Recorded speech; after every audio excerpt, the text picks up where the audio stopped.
due to the thickness of the plastic film, maybe some Dapat can may be a reference filter dyan. of the light. Ilagay tayo The para thicker, ano the yun better. yan.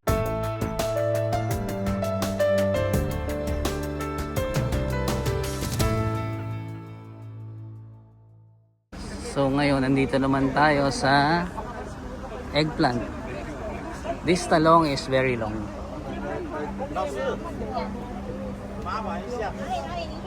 And then yung nasa taas niya, parang kung nakikita nyo, hindi siya pang control ng pest but pang control siya ng birds.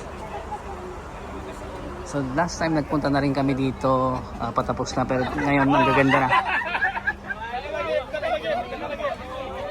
它你如果种在那个温室里面，可能会变成白色， Okay. 它色素不会 Wait, okay, you know, different crops, different plants need different sunlight density. So, further, we just visited the chili pepper field. They don't need so much sunlight. But eggplant, they are totally different. Eggplant need more sunlight to induce the pigment, the purple pigment. If the sunlight is not the purple pigment, yes. If the sunlight is not good enough, the eggplant will become white. There's no color on the surface. 像在刚才那个辣椒厂看到。 So, like Mr. Zhang mentioned before, those pink nets on the side is really useful to prevent insects inside the net. Also, you can use the pink net on the field of eggplants, but it costs a lot. And if we don't have to, we can reduce the cost. Okay, now, ladies and gentlemen, you can see there's not so many equipment in the field of eggplants. Why? Because it's cheaper. Compared with the chili pepper, the eggplant is much cheaper than the chili pepper. So our farmers won't do so many the equipment here. No. 月在这个区域的收入可能会有多少公斤呢？这个区域哦，它这个区域好像可能一个月嘛，一个月可能达到1000公斤。 Okay, about 5,000 kilo per month. 是台湾的价 5 钱tons. ，1000公斤可能达到3-4块而已，一公斤3-4块。 But as you know, if you can get such a huge harvest, it could be a lower price.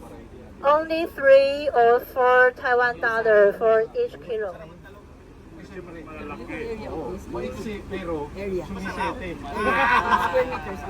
大概多大呢？这边大差不多0.15，0.15。 0.15 hectare. Why do they choose very long eggplants 为什么 rather than the 我们会选 fruit? Why Why is it so long when they're 品种为什么是长的？为什么会选择用长的茄子？长的茄子吃起来肉质比较软， It's 你 soft. 们圆的吃起来比较脆。 Okay, because the different characteristic of the species, you have the round eggplants, and the texture is harder. And the long eggplants, they are soft. So totally different texture for our consumer. After cooking, thank you. They spray the enzyme, the pineapple enzyme on the surface of leaf, and it can increase the endurance for insects and other fungi. Meron silang winter eh. So during winter, bumababa talaga ang population ng pest. Dahil lumalamig eh, hindi na ano. Ang problema sa atin, tuloy-tuloy tayong may stem borer eh. Di ba minsan pagtatanim ka ng talong, let's say 600 kilos ang na-harvest mo, 400 kilos dun reject dahil may butas eh. So ang recommendation pa rin, itanim pa rin natin sa loob sa ng net house para wala tayong control. Pati ang talong natin pag maganda ang tanim, tumatagal yung variety natin ng taon eh. Mas tumatagal eh. Tapos yung iba dinaraton, di ba? Para mag ano ng panibago. So mas magandang, isa to sa magandang itanim. Pero pag makikita nyo sa net house talaga, hindi sila nag-i-intercrop. Iisang variety lang. Para dun sa control. More than that kasi ang iniisip natin, may mga sakit sila eh. Ito resilient, ito hindi. So minsan doon pumapasa, nagkakaroon ng interaction ang halaman. Ang iniisip natin interaction parati yung sa leaves lang eh. Pero sa totoo pinaka problema natin interaction sa roots.